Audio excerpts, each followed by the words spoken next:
Muy bien, entonces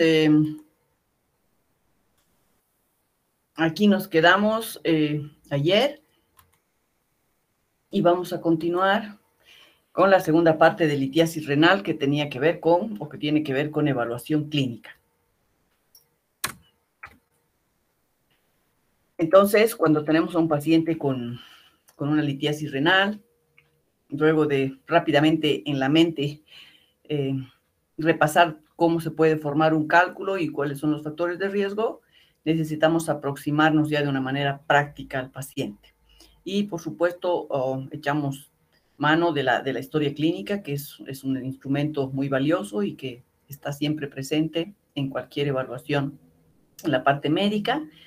También hay que tomar en cuenta los factores de riesgo del paciente y las condiciones comórbidas que puede tener. Luego seguimos con el examen físico y es importante recordar que hay que plantear en toda patología una probable alternativa diagnóstica. Eso quiere decir un diagnóstico diferencial. Entonces, en la medida de lo posible, hay que hacer una pesquisa de la historia del cálculo, ¿no? Es una manera de decir, en un paciente que está frente a nosotros con un cólico renal,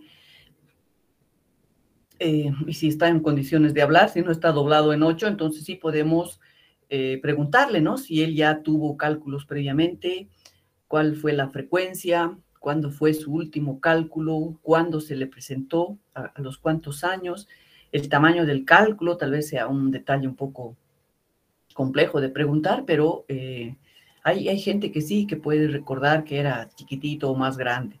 El tipo de cálculo, si conoce, hay muchos pacientes que han tenido episodios de litiasis, han eliminado las piedras y en algún momento ha podido ser evaluado, ¿no? Estudiado, analizado ese cálculo. Si es que han tenido necesidad de intervención urológica, es decir, que han tenido que instrumentarlos de alguna manera para que ellos puedan eliminar el cálculo. ¿Cuál ha sido la respuesta a esa intervención? Y si se presentaron con infección urinaria coincidente a este cuadro de litiasis. Otros antecedentes, como ya habíamos visto la víspera, en la litiasis como un evento sistémico. Entonces, estas enfermedades las tenemos que tener en cuenta. Habíamos comentado, pacientes obesos, con diabetes, con gota, pacientes con síndrome metabólico, son enfermedades que fácilmente se pueden investigar, ¿no? Otras como el hiperparatiroidismo, la sarcoidosis o la enfermedad inflamatoria intestinal o el celiaquismo, digamos que no, los pacientes no muchas veces están conscientes de esa enfermedad, pero hubo un tiempo, y creo que ahora también, en que la enfermedad inflamatoria intestinal se ha vuelto muy común, ¿no? Y mucha gente ha sido diagnosticada de esta enfermedad en los últimos años, porque se ha empezado a pensar más en ella. Entonces pueden investigarse y ellos acordarse de que han tenido estos diagnósticos. En la parte quirúrgica también hay que hacer hincapié en si los pacientes se han sometido a resección intestinal, porque ya habíamos visto que el intestino corto es un factor de riesgo para formación de piedras, o si se han sometido a una cirugía bariátrica. Otro detalle importante a analizar y a investigar es cuál es el entorno laboral y de vivienda del paciente, ¿no? La exposición al calor, por ende, la probable deshidratación de los trabajadores que están al aire libre o al sol pleno, puede ser un factor, ¿no? de formación de cálculos. Lo mismo en actividad física extenuante, en la que no se repone la pérdida de líquidos por la transpiración. Y aquí mismo decimos que hay que ver si ellos toman líquido, ¿no? Hay gente que trabaja en el campo y puede estar 8 horas trabajando a pleno sol sin que tome ni un vaso de agua. Así que esos son factores que habría que investigar. Lo propio con dieta, con la dieta hay que ver si hay alimentos, sobre todo que contienen mucho oxalato, que es uno de los factores de riesgo, en algunas patologías en especial, ¿no?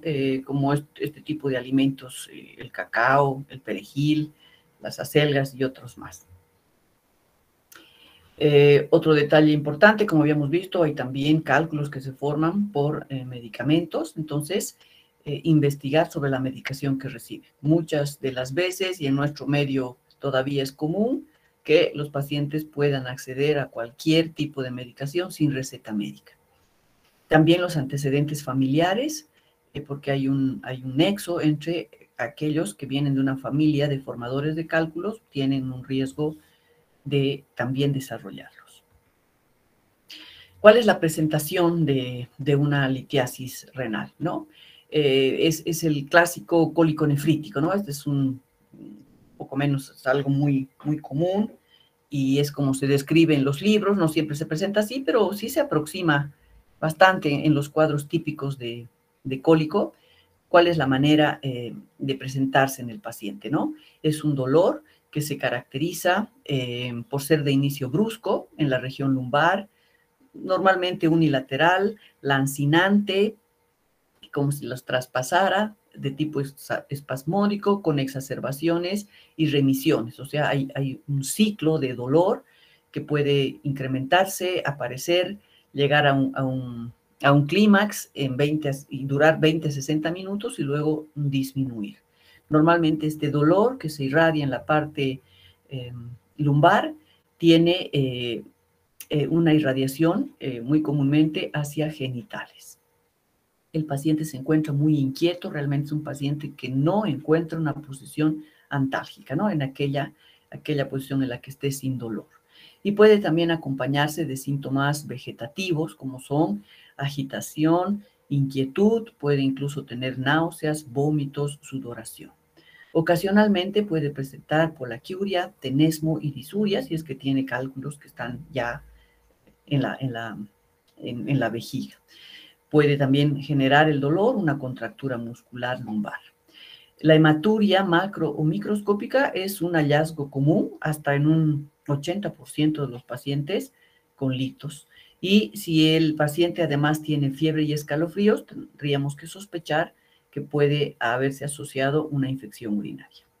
Pero también, como en cualquier uropatía y cualquier etiología, puede haber una litiasis renal que es asintomática. Entonces, aquí sería un hallazgo casual. Bueno, frente a este paciente, primero nos vamos a concentrar en un paciente que está agudamente enfermo y que probablemente llega a la emergencia o llega a la consulta, ¿no?, de nefrología. ¿Qué tendríamos que pedirle una vez que estamos con esa fuerte sospecha de que está desarrollando un cólico renal? En la química sanguínea está la función renal, que siempre es importante pedir, electrolitos, el calcio, ácido úrico, la glicemia, el bicarbonato es importante y el hemograma. Estos son los estudios que pediríamos en una primera instancia, ¿no? Ya otros estudios como estos que son un poco más sofisticados, entonces probablemente en un segundo plano pueden quedar o para una posterior evaluación. Pero lo más importante cuando estamos frente a un paciente con un cólico es pedir todo esto que está acá.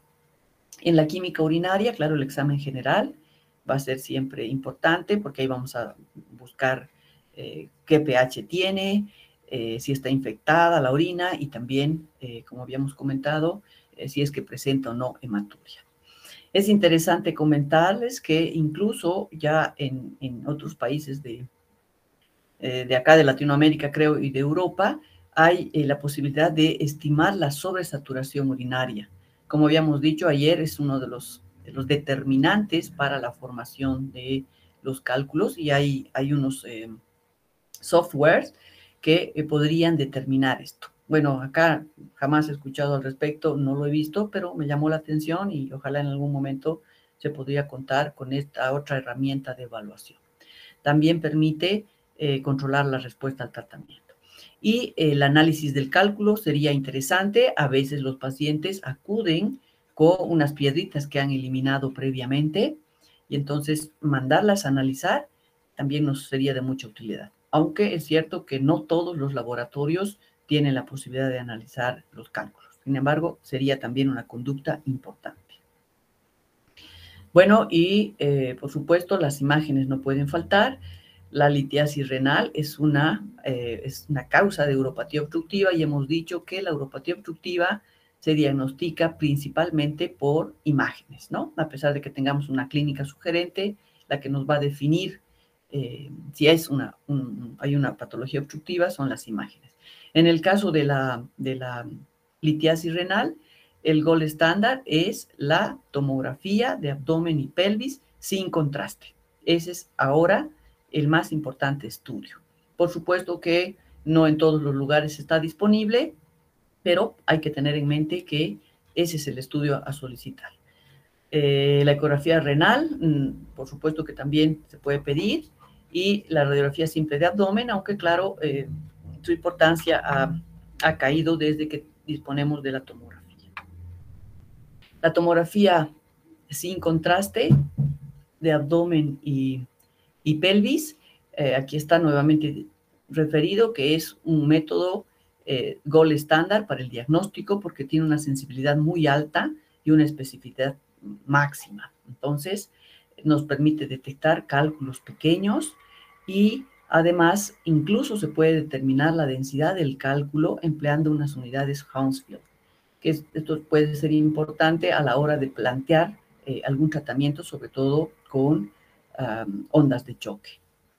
Valora con precisión el tamaño y la localización del cálculo, ¿no? Obviamente que también nos permite ver si hay una hidronefrosis proximal o al cálculo. Puede descartar incluso otras causas de dolor. Acá en la tomografía podremos ver si hay alguna otra patología que nos va a permitir hacer un diagnóstico diferencial. La ecografía abdominal tampoco va a dejar de ser solicitada y hoy por hoy es un instrumento de gran valor para los médicos de emergencia, ¿no? Ellos están utilizando mucho la ecografía para hacer diagnósticos rápidos de algunas patologías que son importantes de evaluar. Es no invasiva, es rápida, libre de radiación ionizante, esa es su gran ventaja. Sirve para cálculos radiolúcidos, puede detectar hidronefrosis, ¿no? La clásica imagen de la hidronefrosis, incluso se puede valorar el uréter, que normalmente no se ve en la ecografía, pero es menos precisa en la medición del tamaño y la ubicación del cálculo. Entonces, es difícil que nos ubique dónde está el cálculo. Por ello, su sensibilidad no es tan alta, ¿no? Es importante también asegurarnos de que esta imagen proyecte esa sombra para que no sea un falso positivo. Pero no es el mejor estudio. Y la radiografía simple de abdomen también es muy útil en un segundo nivel, en un primer nivel. Detecta cálculos de calcio, cistina o estrubita, pero tiene una sensibilidad no muy alta. Creo que más bien hoy por hoy se utiliza para monitorizar el trayecto de cálculo durante el tratamiento. Entonces, si es un paciente que se está optando por hacerle tomar mucho líquido, por hacer mucho ejercicio y ver si desciende, entonces, para no estar repitiendo una exposición a tomografías, podría evaluarse, acompañar este trayecto de expulsión a través de una radiografía. Y en todo caso es mucho mejor asociarla con una ecografía. Bueno, entonces el diagnóstico diferencial a la hora de tener a un paciente con litiasis involucra un gran número de patologías, ¿no? Que hay que tener en cuenta, sobre todo la posibilidad de un aneurisma de aorta, incluso un infarto agudo de miocardio, pielonefritis, apendicitis, embarazo ectópico en las mujeres, isquemia mesentérica y hasta el herpes zóster. Entonces, hay patologías que hay que tener en cuenta cuando hay una clínica y tal vez alguna imagen que no es muy compatible con un cólico, entonces tenemos que empezar a pensar en estas alternativas diagnósticas. Muy bien, y en cuanto al tratamiento de la litiasis renal, se presenta en fases y vamos a comentar primeramente el tratamiento del cólico renal, ¿no? Es decir, este es un tratamiento agudo que hacemos con ese paciente que está con una intensidad de dolor increíble, que lo tenemos sudoroso, totalmente inquieto frente a nosotros, entonces obviamente que tenemos que ofrecerle una alternativa de analgesia para que pueda tranquilizarse y podamos evaluarlo mejor. También se puede echar mano del tratamiento médico expulsivo en base a bloqueantes alfa-adrenérgicos o calcio antagonistas, el tratamiento quirúrgico, que por supuesto es una opción cuando no tenemos respuesta con los otros dos esquemas de tratamiento, y luego viene el tratamiento crónico, ¿no? Que ya es en un paciente que ha sufrido el episodio de cólico renal y qué vamos a hacer con él para estudiar por qué genera cálculos y cómo vamos a evitar que vuelva a formar los mismos. ¿Qué pasa con la analgesia? Entonces, hay muchos estudios que contraponen la utilidad del uso de antiinflamatorios no esteroideos, los opioides o el paracetamol, ¿no? Este es uno de tantos metaanálisis en el que han hecho precisamente ese estudio comparativo. Y bueno, las conclusiones, para hacer breve la cosa, es que son que comparando los diferentes brazos, ¿no? de tratamiento en los pacientes con cólico renal, han llegado a la conclusión de que el ibuprofeno, ya sea por vía endovenosa, el ketorolaco o el diclofenaco, han tenido un mejor efecto en lograr calmar el dolor en los pacientes por encima de los opioides o del paracetamol. Así que los AINES son los medicamentos que se indican de primera mano cuando un paciente está con la sospecha de cólico renal. Igualmente, esto se refrenda en las guías europeas sobre cálculos renales y ureterales, que textualmente dice, cuando hablando sobre el dolor del cólico renal, que hay que ofrecer AINES como primera línea de tratamiento por cualquier vía endovenosa o vía oral en adultos, niños y gente joven con sospecha de cólico renal, en el entendido de que este dolor producido por el cólico tiene que ver con aumento de la presión del sistema colector y un espasmo uretral que es modulado a través de las prostaglandinas. Sabemos que los AINES actúan a nivel de las prostaglandinas. Entonces, ese es el argumento para preferenciar los AINES sobre los otros medicamentos. También, por supuesto que hay alternativas, porque no todos toleran los AINES. El paracetamol es una alternativa endovenoso cuando los AINES están contraindicados. Estamos con un paciente que tiene antecedentes de hemorragia reciente o pacientes con falla renal. Ahí puede venir un cierto conflicto a la hora de prescribir la analgesia, pero entonces tenemos como alternativa el paracetamol. Considerar igualmente opioides si los AINES y el paracetamol están contraindicados. Acá son categóricos en decir que no se debería administrar antiespasmódicos. Y muchos de los pacientes que vienen del segundo y del primer nivel con el diagnóstico de referencia de litiasis están recibiendo antiespasmódicos, ¿no? Entonces tendríamos que tratar de ajustarnos a lo que es evidencia, ¿no? La evidencia dice que los AINES son los mejores y no necesariamente los antiespasmódicos. Por ahí leí en otros reportes que se ha planteado este protocolo con lidocaína, 120 miligramos a pasar en 10 minutos, que bueno, no lo he utilizado jamás, pero tiene su fuerza y un respaldo, aunque no universal, de que tal vez podría intentarse. ¿Qué pasa con el tratamiento médico expulsivo? Este tratamiento es empleado para mejorar la probabilidad del paso espontáneo de cálculos. Entonces, aquellos pacientes que vamos a optar por un tratamiento conservador, lo que se intenta es disminuir la necesidad de procedimientos invasivos. Pero queda considerable incertidumbre sobre la efectividad de estos medicamentos para una recomendación muy fuerte. En este otro estudio, no tan reciente, pero normalmente esta es la conclusión en general, que estos medicamentos, ya sea la nifedipina o el alfa bloqueante, que es muy común, el tamsulosin, que utilizan mucho los urólogos, no incrementaron en este estudio se demostró que no incrementaron la probabilidad de expulsión de cálculos durante 4 semanas. Entonces, parece que el darlos no garantiza que aquellos pacientes que están en posibilidades de eliminarlos les colabore demasiado. Y también hay que tomar en cuenta que pueden generar hipotensión ortostática, además de que su uso puede ser más eficiente en cálculos pequeños, ¿no? Entre 5 y 10 milímetros ya me parece exagerado, pero con los cálculos pequeños probablemente podría intentarse. No está demostrado 100% que ayude, pero hay algunos que todavía lo utilizan.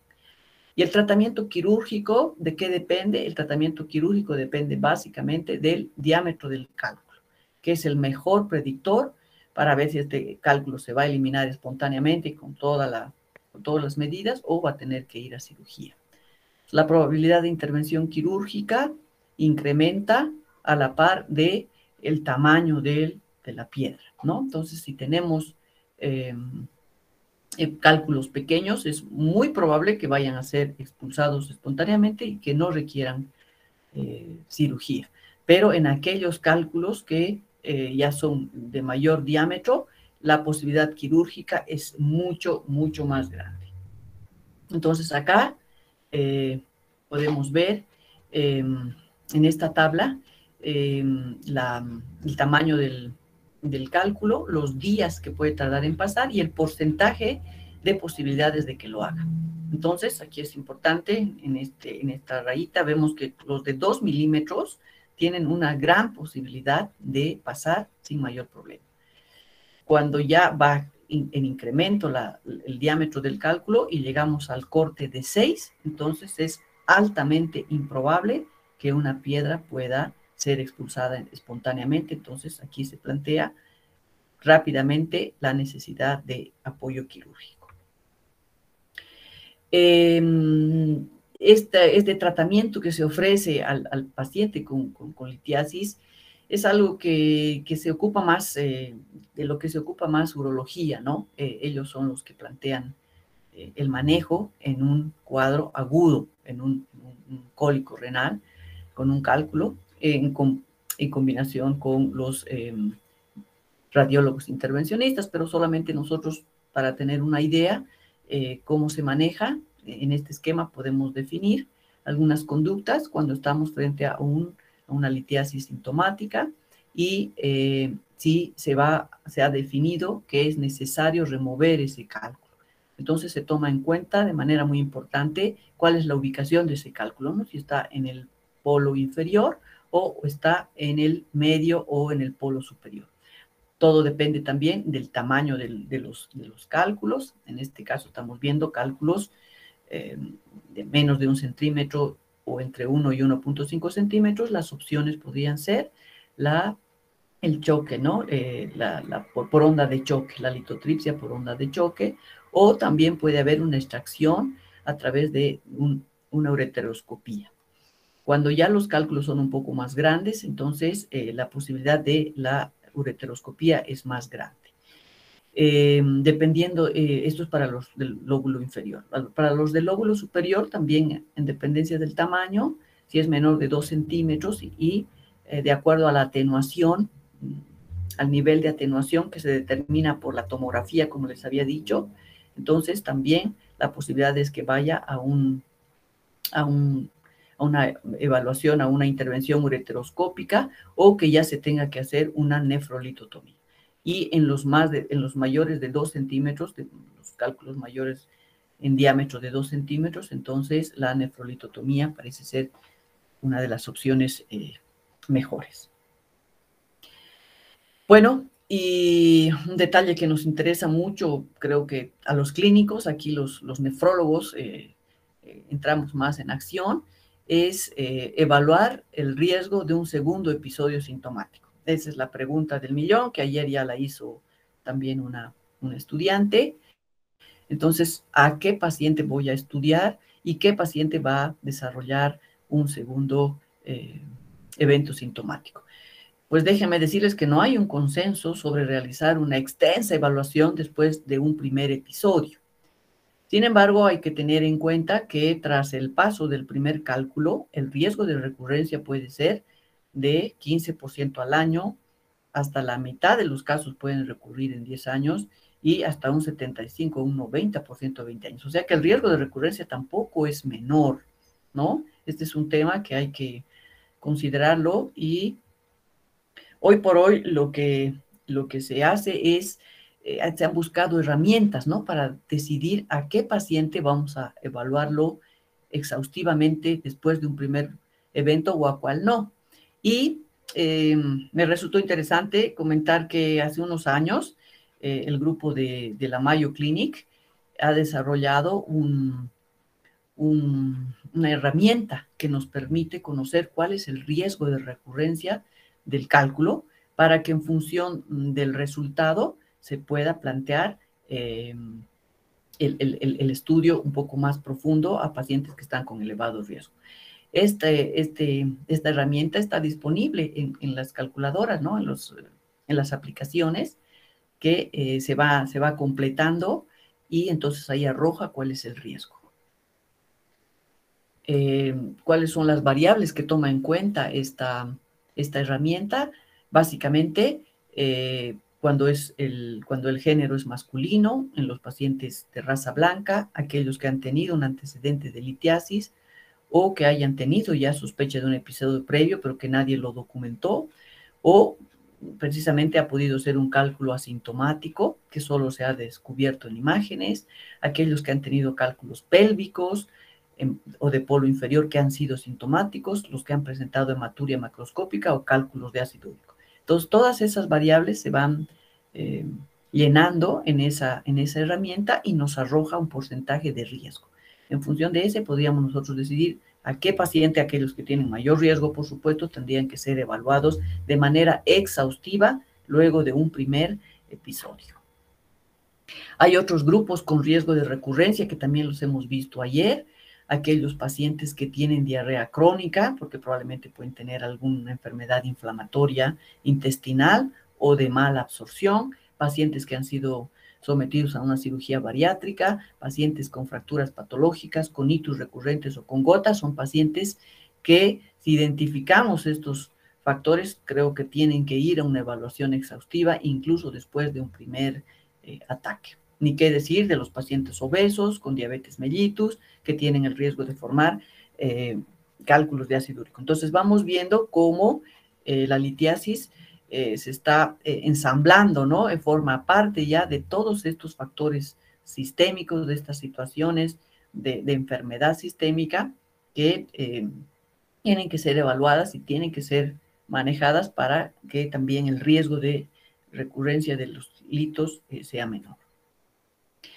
Y bueno, entonces cuando se ha decidido que este paciente tiene que ser evaluado de manera más profunda, más allá de los laboratorios básicos que vimos en un paciente que recibimos por primera vez con un cólico renal, entonces tenemos que remarcar que estudios como la paratormona, la dosificación o la determinación de paratormona, de la vitamina D, el magnesio, el fósforo, son importantes para descartar algunas patologías, ¿no? De hiperparatiroidismo sobre todo. En la orina de 24 horas, que es como el estudio central en esta famosa valoración metabólica, es una orina de 24 horas donde se determina la excreción de calcio, de oxalato, de citrato, de ácido úrico, de sodio, de magnesio, de creatinina. La clave es saber cuántas muestras tenemos que tomar para poder lograr conclusiones válidas. Se recomienda que sean 2 a 3, con unos intervalos de hasta 2 o 3 semanas. ¿Y en qué momento? Este también es muy importante, este acápite. El momento en que uno pide un estudio metabólico es cuando el paciente está libre de un cálculo, de un cólico. Entonces, se recomienda que sea 30 a 90 días después de que el paciente ha tenido un cólico. Es decir, que si ustedes reciben a un paciente en la emergencia, lo van a tratar, no es pertinente pedirle un estudio metabólico de inicio, porque puede estar alterado por el fenómeno agudo que está sufriendo. Entonces, entre 30 a 90 días después. También es importante este estudio metabólico repetirlo cuando estamos haciendo seguimiento después de haber iniciado un tratamiento. Normalmente 6 a 12 semanas de haber iniciado el mismo.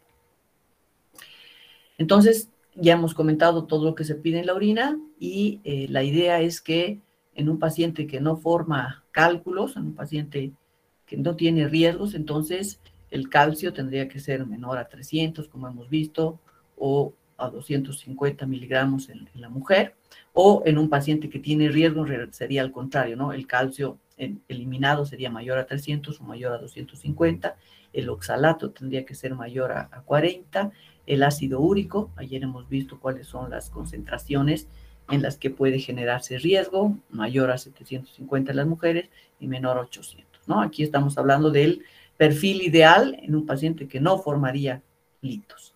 El citrato, el sodio, que es importante, porque el exceso de sodio disminuye el citrato, el fósforo y la creatinina, que nos permite un poco ver si esta orina ha sido bien recogida, ¿no? Y estos son, bueno, los índices cuando tenemos ese grado de esas herramientas para hacer la determinación de la saturación de orina, que nosotros no contamos con ella.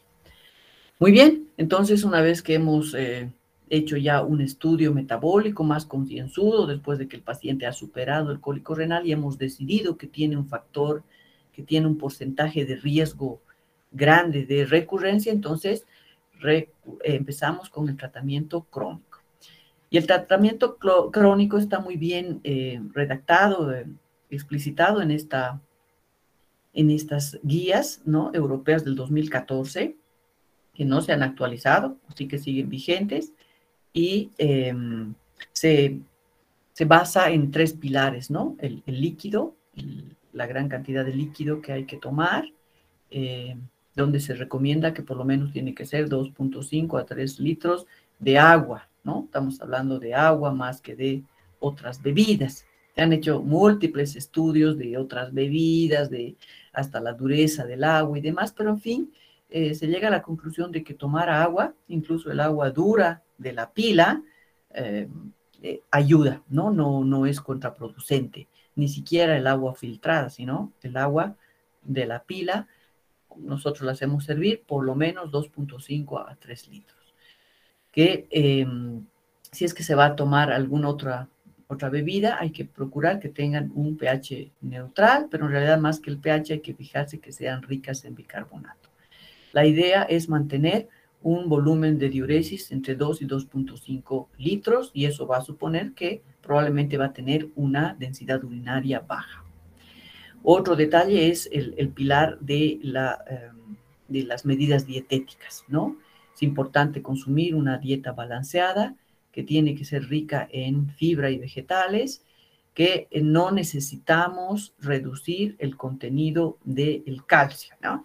Hay la creencia normalmente de que como el paciente tiene cálculos de calcio, pues hay que reducir la ingesta de calcio y esto no es así, más bien es contraproducente restringir el calcio. Hay que mantener un contenido normal de calcio que oscila alrededor de 1 a 1.2 gramos.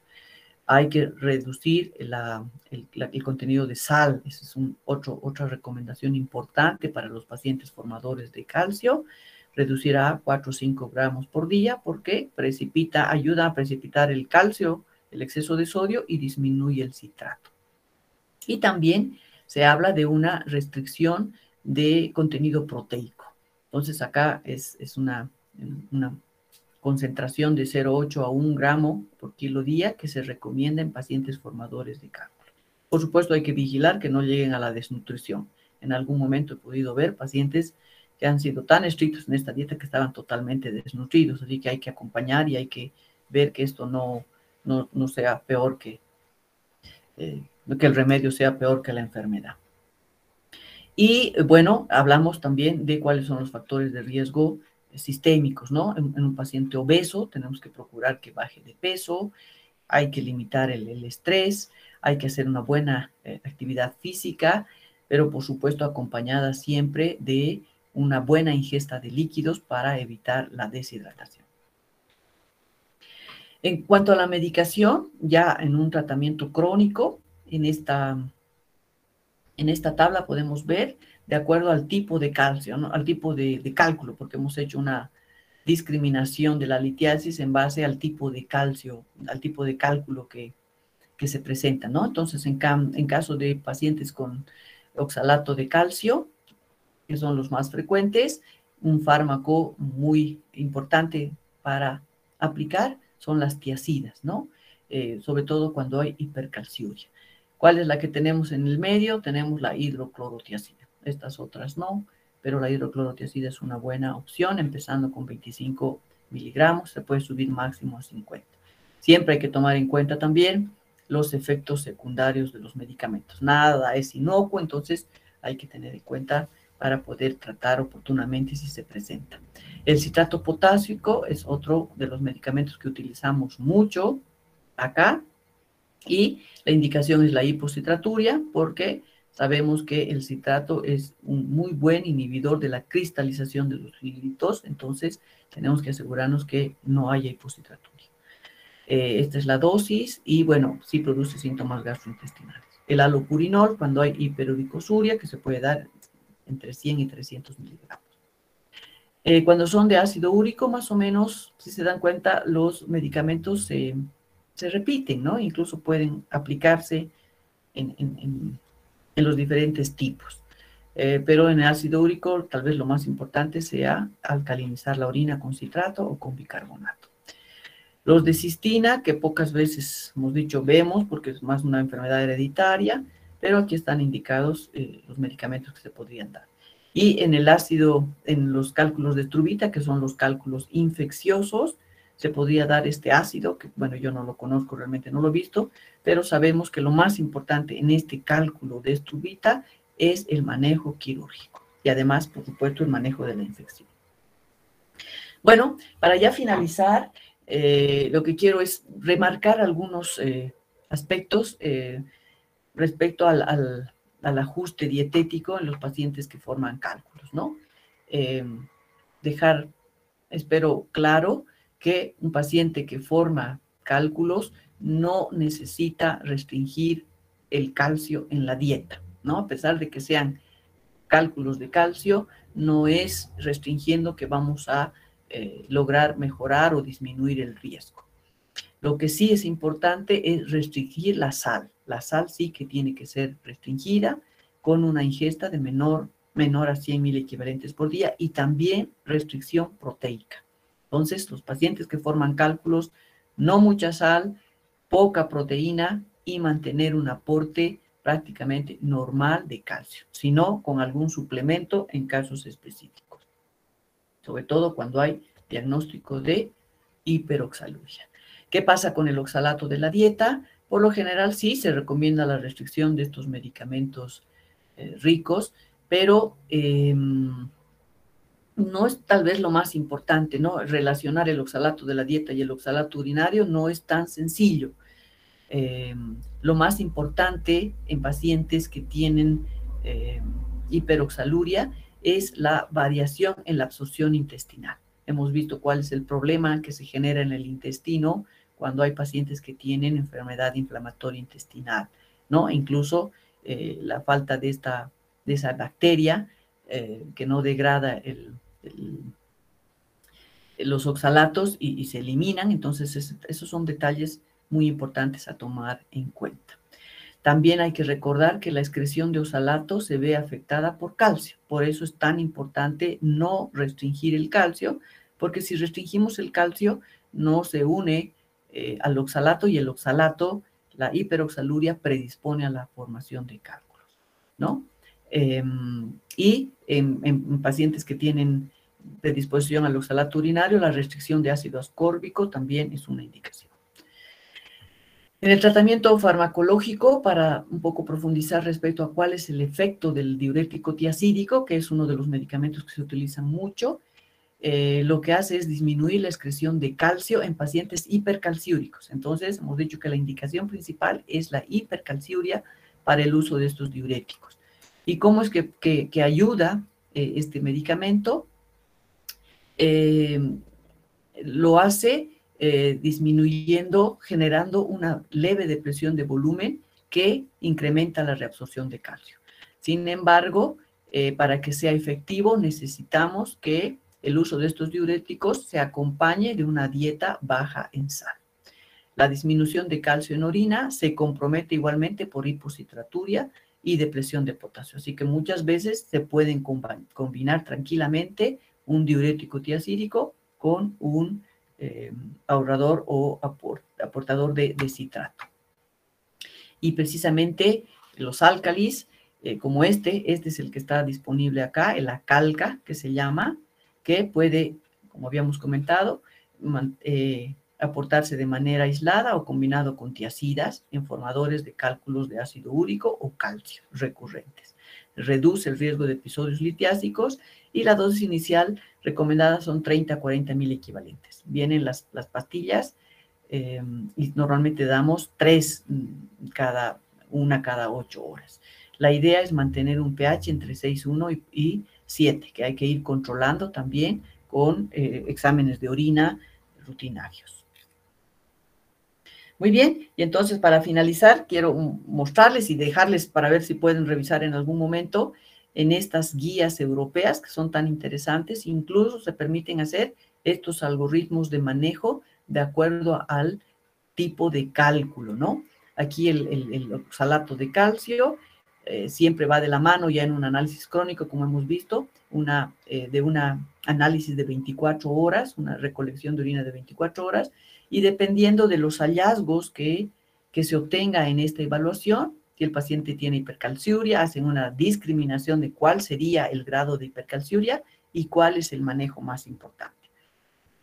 Aquí remarco una vez más que la hidroclorotiazida es muy importante, pero también la alcalinización de la orina con el citrato de calcio. Y así van desglosando cada alteración con su posible manejo.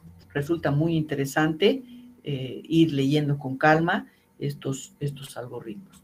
Lo propio pasa con los cálculos de fosfato, por ejemplo, que no son los más comunes, pero se presentan también, hemos visto, que pueden ser de dos tipos, como también habíamos dicho, de apatita o de bruchita, y entonces acá lo mismo, si se acompaña de hipercalciuria, se plantea los diuréticos los diuréticos tiacídicos, ¿no? Dependiendo del pH también, se pueden excluir otras posibilidades, y si fuera de bruchita, también hablan de excluir el hiperparatiroidismo o la acidosis tubular renal para tratar, básicamente el tratamiento es parecido, ¿no? Aunque sean de diferente tipo los cálculos, el tratamiento básico es el mismo, ¿no? Y oscila entre alcalinizar la orina con citratos o dar un anti-hipercalciúrico, que es la hidroclorotiazida. Lo mismo pasa con los cálculos de urato, donde aquí hacen mucha referencia al pH y cuál es el tratamiento, ¿no? Alcalinizar la orina. Entonces, cuando aquí tenemos un pH, por ejemplo, cuando hay una pérdida de amonio por la orina y el pH más bien es totalmente alcalino, se puede utilizar L-metionina, que lo que hace es acidificar la orina. Entonces, esto, bueno, ya es para un manejo un poco más de especialidad, pero lo cierto es que hay y se han estudiado en mucho detalle. Y finalmente, los cálculos de Struvita, que hay que ver cuál puede ser el manejo. Sin embargo, aquí lo más importante hay que recordar que es el abordaje quirúrgico. Estos cálculos hay que tratar la infección y hay que sacar el cálculo, hay que extraerlo, que pueden hacerse con medidas percutáneas de ondas de choque, pero bueno, en el hospital Viedma, que no tenemos eso, básicamente el tratamiento es quirúrgico, una apertura, ¿no? Una litotomía a cielo abierto. Muy bien, entonces esa es la segunda y última parte de la litiasis. Es un tema muy bonito y bueno, yo ahora cómo salgo de aquí. Entonces, quedo pendiente de cualquier pregunta que puedan hacerme y dejo de presentar. Gracias, chicos. Buenas noches, doctora. Disculpe una pregunta. ¿Por qué en el tratamiento de estos pacientes no podemos utilizar los antiespasmódicos? Bueno, porque lo que se ha demostrado es que la etiología del dolor tiene más que ver con esa dilatación de la cápsula, ¿no? del riñón o del uréter, y que está relacionada con la activación de las prostaglandinas. Entonces, por la fisiopatología del dolor, se recomienda utilizar los AINES que tienen que ver precisamente con el control de las prostaglandinas y no necesariamente el antiespasmódico. O sea que es por la fisiopatología del dolor. Muchas gracias, doctora. No hay nada. ¿Algo más? Entonces, Doctora, buenas noches, ¿sí? disculpe. ¿Sí? Stephanie, adelante. Doctora, sí, escribió nuestra compañera Laura por el chat. Dice, buenas noches, doctora. Disculpe, en caso de que un paciente tenga una recurrencia, ¿cuál sería el mejor tratamiento que se le puede dar? ¿Se haría un tratamiento farmacológico o directamente un tratamiento quirúrgico? Stephanie, ¿tú crees que le podías responder a tu compañera? ¿Qué le dirías a la luz de esta clase? Doctora, pienso que tal vez sería un tratamiento quirúrgico y también dependería tal vez de la piedra, de su composición, del cálculo. Claro, ¿no? Entonces, para nosotros definir si este paciente, qué tipo de tratamiento va a recibir, primero hay que hacerle el estudio, ¿no? El estudio completo que hemos visto, metabólico y todo esto. Y bueno, hay que discriminar, como les había dicho, si este paciente ya pasó su cólico renal y fue el tratamiento médico, entonces el hecho de plantearle una cirugía más adelante, pues va a depender de dónde está el cálculo y de si le sigue produciendo dolor, ¿no? Si es un dolor recurrente y en poco tiempo vuelve, entonces ahí habrá que investigar dónde está el cálculo, a qué nivel y cuál es su diámetro para definir sobre todo el tratamiento quirúrgico. Si es un cálculo recurrente que molesta demasiado, probablemente el tratamiento médico no va a ser el mejor, ¿no? Y también en un marco de los antecedentes del paciente, ¿no? Hemos dicho si es obeso, hipertenso, diabético, con enfermedad inflamatoria intestinal, tal vez no vamos a esperar mucho tiempo para abordarlo de acuerdo a su evolución, incluso quirúrgicamente. Gracias, doctora. Un gusto. Bueno, chicos, miren, me han dicho que el examen lo van a programar para el miércoles. ¿Pueden creer ustedes? Terminamos el lunes y el miércoles tienen que dar el examen. Así que mi consejo es que se concentren en estudiar los temas primero que les han dado, ¿no? Porque es menos probable que entren muchas preguntas de este último bloque, porque no me parece tampoco muy justo. Pero eso es lo que me han dicho, que probablemente para el miércoles sea el examen. Nosotros vamos a continuar. Mañana vamos a ver un poco de nefritis intersticial por medicamentos.